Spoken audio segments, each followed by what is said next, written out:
የስድብ መለማመጃ አድርገዋት ቤተክርስቲያኒቱን ስም ሲሰጧት እናያለን። የድፍረት ደግሞ በእመቤታችን ላይ ይሄ እየበዛ ሄዷል። አለማወቅ፣ አለመረዳት። ማን ነው ከናንተ ውስጥ አንድ ጓደኛችሁ ወላጅ እናትን አቃሎ ፎቶዋን መቅደድ አይደለም ማጨማደድ አይደለም ስም አጠራሯን ዝቅ አድርጎ ቢጠራ የሚታገስ ማን ነው? እሱ ካለ ልጅነቱ ያጠራጠራል።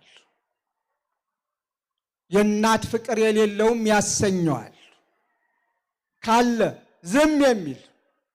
ለዚህም ነው ኦርቶዶክሳውያንም እናታችን ስትነካ ዝም የማይሉት።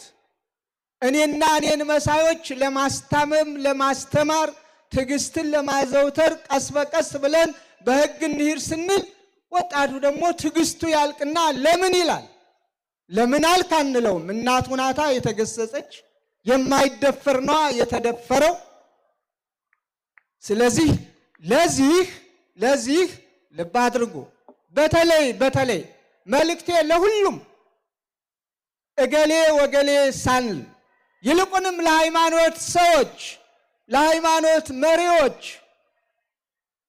በልዩ ልዩ መንገድ ይችን ቤተ ክርስቲያን የሚያቃልሉ አማኞቻችሁን ለእናታችን ለቅድስት ቤተ ክርስቲያን ስም የሚሰጡ አማኞቻችሁን እኛ ቅዱስ ጳውሎስ እንደነገረን በቅዱስ መጽሐፍ የተሰቀለውን ክርስቶስን እየሰበክን እኛ የምናምነውን ከመወለዳችሁ በፊት የምናመልከውን ኢትዮጵያውያን ያመለኩትን ኢየሱስ ክርስቶስን በማቃለል ሌላ ስም የሚሰጡትን አማኞቻችሁን አዲስ አማኞች ሆነው ብቅ ያሉትን ፓስተሮቻችሁንም ጭምር አስታግሱልን።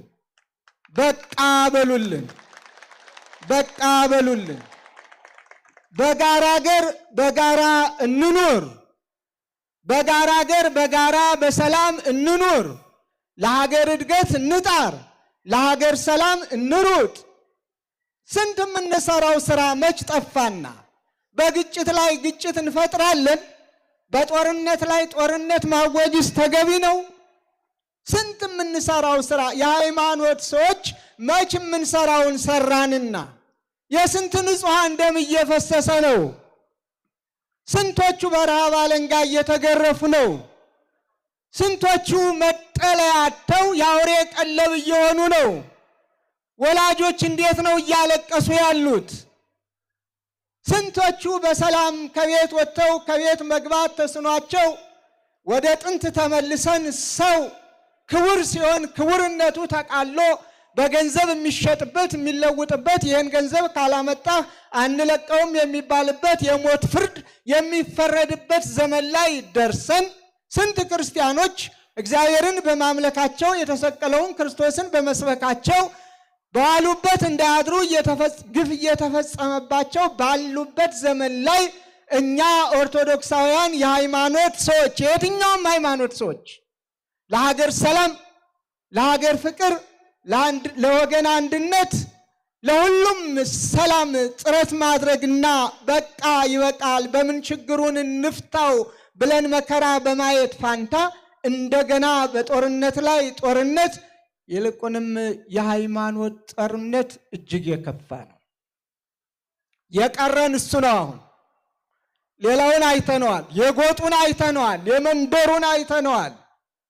የተሻለ ነገር ማምጣት አለብን እየተባለ የሚደረገውንም እያየነው ነው፣ አይተነዋል። የቀረን የሃይማኖቱ ነው። በደንባራ በቅሎ ቃጭል ተጨምሮ በእንዲህ አይነት ላይ ደግሞ ሃይማኖትን መሳሪያ አድርጎ መቅረቡ በጣም አደገኛ ስለሆነ የሃይማኖት መሪዎች የትኛውም ሁላችንም በስርዓት በሕግ በመከባበር ያንዱን ሃይማኖት አንዱ ሳይነካ ቀኖናውን፣ ስርዓቱን፣ ዶግማውን የሚያምንበትን ጠንቅቆ ለአማኞቹ ብቻ በማስተማር በነፃ ምድራችን በጋራ ሀገራችን በጋራ ልንኖር ይገባናል።